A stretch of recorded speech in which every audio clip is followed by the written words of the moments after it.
Espace TV, le 22h. Avec Maïmouna Sow. Les infos du soir, bienvenue à tout le monde et bonsoir.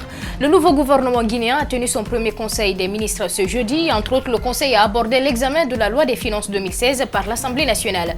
Officiellement ce jeudi, l'Organisation mondiale de la santé, OMS, déclare la fin de l'épidémie d'Ebola en Afrique de l'Ouest. L'OMS s'est réjouie, mais reste prudente. Dans ce journal, Dr Rick Brennan, directeur du département gestion des risques à l'OMS, reviendra en détail sur cette annonce. Ce week-end, les Taïwanais iront aux urnes pour élire leur président, donné favorite Tsien Yuen. 59 ans, pourrait devenir la première femme à accéder à la présidence de cette île, selon les sondages. Bienvenue de nouveau, je vous retrouve tout de suite. Nous sommes en 2016 et cela fait exactement 9 ans depuis que la radio Espace émet pour le bonheur de ses auditeurs avec des émissions qui vont de la politique au divertissement. Espace FM est aujourd'hui de la vie des auditeurs l'une des plus écoutées de la Guinée. Ces 9 ans d'existence retracent aussi le grand parcours de la presse privée marqué en grande partie par une liberté d'expression et une indépendance de ton jusque-là jamais égalée. Mais c'est aussi le bilan d'un parcours parsemé d'embûches et d'endurance. Joyeux anniversaire donc à l'ensemble des travailleurs et auditeurs de la plus lionne des radios. Le gouvernement a tenu son premier conseil des ministres ce jeudi sous la présidence du chef de l'État. Le conseil a abordé entre autres l'examen de la loi des finances 2016 par l'Assemblée nationale et la présentation des biens de chacun des membres du gouvernement. Jacques Lewaleno revient sur le compte-rendu des ministres. C'est le tout premier conseil des ministres. Les membres du gouvernement ont abordé la question de la loi des finances 2016 en cours d'examen à l'Assemblée nationale. La session budgétaire a accusé un retard que le ministre du Budget explique par les contraintes du calendrier de l'élection présidentielle et les discussions avec le Fonds monétaire international. Le projet qui est soumis présente un déficit de 740 milliards et plusieurs contraintes. Le ministre a annoncé que les recettes et dons s'élèvent à 13 797 milliards, alors que les dépenses sont de 14 206 milliards. Le déficit budgétaire qui se dégage des ressources et dépenses de l'État se chiffre à 740 milliards. Il est financé notamment par des concours extérieurs, des bons sur formule et d'autres moyens de désendettement. Il a ensuite fait un exposé des différentes contraintes liées au projet de loi de finances 2016. S'agissant notamment de la réalisation des objectifs de recettes, le ministre a recommandé la mise en œuvre rapide des mesures fiscales et parafiscales adoptées par l'Assemblée nationale et la poursuite des réformes institutionnelles des régies de recettes. Le chef de l'État qui a invité les ministres au respect des exigences de la bonne gouvernance dans la conduite de leur mission a bien rappelé à chacun d'eux l'obligation de déclarer ses biens. Le président de la République a rappelé à chacun des ministres l'obligation de procéder à la déclaration de leurs biens et de ceux de leurs conjoints devant la Cour constitutionnelle. Cette mesure est valable pour les hauts cadres de l'État et les directeurs. Le président Alpha Condé a ensuite annoncé que le Premier ministre recevra une feuille de route qui, à son tour, devra faire parvenir des lettres de mission à chaque membre du gouvernement. Première sortie médiatique du ministre de la Justice en ce début d'année 2016. Maître Cheikh Sakou a rappelé l'obligation du respect des accords du 20 août qui consiste à tenir des élections locales avant le 30 juin. Il s'est prononcé aussi sur la détention des 7 hauts cadres accusés de trafic de passeports diplomatiques. Djibril Va.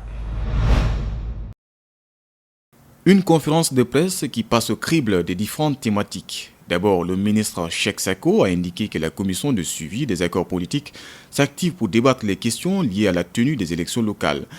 Dans le contexte actuel, il a estimé qu'il est temps de faire bouger les lignes. Mais voyez-vous, dans les accords politiques, il est dit à un moment donné que les élections communales, municipales et locales auront lieu en 2016.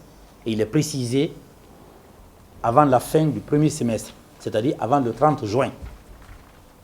En ma qualité de président du cadre du dialogue, un engagement a été pris au nom de l'exécutif et au nom du président de la République. C'est pourquoi la commission de suivi qui était prévue dans les accords, qui se réunissait une fois par semaine, mais après les élections présidentielles une fois par mois, a tenu ses réunions jusqu'à fin décembre. J'ai tenu à assister à la première réunion de 2016 pour rappeler un certain nombre de règles et de principes et pour dire aussi que dans notre pays, quand on prend des engagements, il faut le respecter. La détention préventive, un autre aspect évoqué et qui a fait la polémique dans la cité, le ministre confie qu'une commission provisoire de suivi et de détention préventive sera déployée dans un mois. Sa mission sera d'examiner tous les cas de détenus préventifs. Il ne faut pas que cette durée de privation de liberté excède le temps prévu dans le code. C'est pourquoi on appelle détention préventive excessive. Et quand c'est des affaires criminelles, des affaires de viol, c'est tout à fait normal que les gens restent assez longtemps avant d'être jugés parce que le dossier est lourd, parce qu'il faut que le parquet fasse son travail, le juge d'instruction aussi, et puis la défense, puisque les choses peuvent se retourner. Les victimes peuvent changer d'avis, des éléments à charge et à décharge mettent du temps pour être constitués. Concernant les 7 cadres du ministère des Affaires étrangères qui croupissent en prison suite au trafic des passeports diplomatiques, le juge d'instruction a pris ses responsabilités, insiste le ministre de la Justice. Il précise de passage que les droits des détenus ont été respectés. Par ailleurs, le ministre de la Justice brise le silence au sujet de la grâce présidentielle. Il a affirmé que des critères ont prévalu pour que 171 prisonniers recouvrent leur liberté. Maître Cheikh Sako est au micro de Djibril Ba. Ça a déstabilisé certaines personnes en Guinée en disant qu'on fait n'importe quoi, on libère des gens, j'ai entendu ça, ou qu'on n'a pas touché d'autres personnes. Je rappelle que toutes les prisons de Guinée ont été touchées. Donc ce n'était pas uniquement Conakry. Il y a eu Conakry, certes, il y a eu les grandes prisons comme Kindia, Kankan, Zérékoré, Labé, mais il y a eu même des villes comme Farana, Forekaria, Sigirin, etc. Donc tout le pays a été touché. C'est pourquoi on est arrivé à 71. Alors si vous regardez la liste, effectivement, de ceux qui ont bénéficié de la grâce, à part le début, ceux qui étaient touchés par l'attaque du domicile du président de la République, qui ont été condamnés en 2011, ou en tout cas détenus depuis 2011, là aussi, il fallait faire une distinction entre ceux qui ont été condamnés à perpétuité, 2 personnes, les 2 autres personnes qui ont été condamnées à 15 ans de réclusion, et puis les autres qui ont été condamnés à 5 ans. Donc si on applique les critères, ça coule de soi. Donc ceux qui ont été condamnés à 5 ans, on a proposé leur nom au président de la République, on ne pouvait pas proposer les autres noms, puisqu'il fallait qu'on s'en tienne aux critères.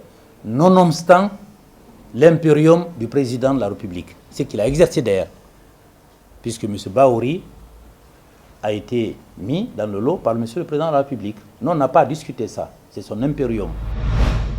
Depuis sa confirmation à la tête de son département par le président de la République, le ministre de l'Action sociale et de la promotion féminine et de l'enfance a rencontré des groupements de femmes ce jeudi à la Blue Zone de Kaloum, Fatoumata Diané et Abdoulaye Kamara. Les femmes affirment de plus en plus leur épanouissement au sein de la société guinéenne. C'est connaissant cette nouvelle donne que la patronne du ministère de l'Action sociale est allée à la rencontre de plusieurs organisations féminines évoluant dans divers domaines de la vie sociale et économique de la Guinée. Si on a été confirmé, c'est que nous avons mené des bonnes actions et nous devons redoubler ces actions. Mais aussi prouver à ces différentes organisations féminines et aux différentes femmes qu'aujourd'hui le président de la République a fait un signal très fort à l'endroit des femmes en nommant cette femme membre du gouvernement. Depuis sa réélection, le président Alpha Condé a dédié son mandat aux jeunes et aux femmes. À la construction de son gouvernement actuel, 7 postes ont été dédiés à la gente féminine. Si l'expérience a prouvé que les femmes peuvent faire une bonne gestion, il faut leur donner les moyens de s'exprimer, de prouver ce qu'elles peuvent faire. Nous demandons une fois de plus, malgré tous les efforts fournis par le président, qu'il aille de l'avant en nous nommant beaucoup plus de femmes à tous les niveaux de prise de décision. Les femmes occupent 21% des postes du gouvernement Yula. Un effort à saluer, mais le chemin à parcourir est encore long. L'objectif visé par certaines femmes est d'aboutir à la parité dans tous les postes de responsabilité. Nous pensons que tant que les femmes ne compteront pas pour les prises de décision, il n'y aura pas un réel partage, mais aussi une réelle prise en compte des préoccupations de femmes dans la gestion des affaires guinéennes.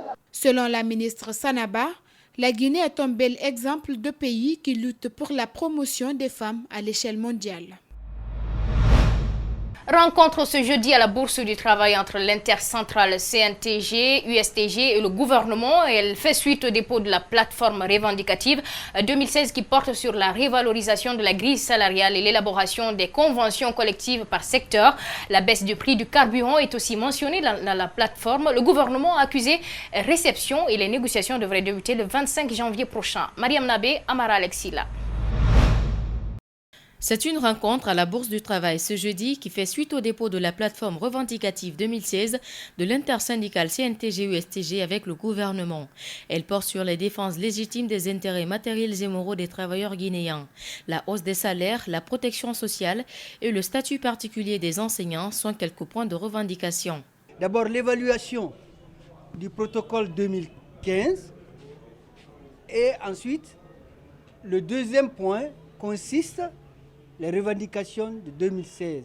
Et parmi les revendications de 2016, je sais c'est ce que vous attendez, il s'agit de la baisse du prix du carburant à la pompe. On était il y a 2 ans à 750. Aujourd'hui, quand vous prenez le même bulletin, vous êtes environ vers 2 millions.